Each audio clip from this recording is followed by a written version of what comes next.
இப்ப நான் கையில வைத்திருப்பது ஜனவசிய விபூதியின் பேர். இதுக்கு பல சித்தர்கள் கிட்ட இருந்து நாங்க கொண்டு வரக்கூடிய சில அரிய பொருட்கள்.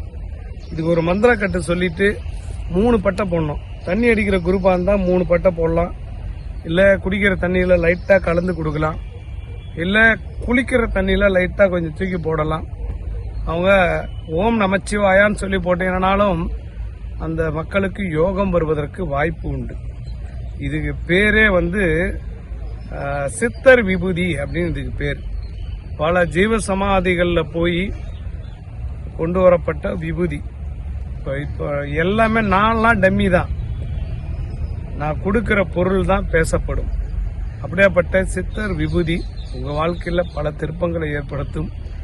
லைஃப்ல யாருமே எனக்கு ஹெல்ப் பண்ணல அப்படின்னு நினைக்கக்கூடிய ஆத்மாக்களுக்கு இது ஒரு ஹெல்ப்பா இருக்கும். தண்ணி அடிக்கக்கூடிய மக்களுக்கும், யோகம் இல்லை அதிர்ஷ்டம் இல்லைன்னு நினைக்கக்கூடிய மக்களுக்கும் இது ஒரு வாய்ப்பா இருக்கும். நோய்வாய்ப்பட்டு படுத்திருக்கிறவங்க கூட சில நேரத்தில் இந்த பட்டையை அடிக்கும் போது எந்திரிச்சு உட்காந்துருவாங்க. அப்படி இல்லாட்டி தண்ணியில கலந்து கொடுத்தாலும் வேலை செய்யும்.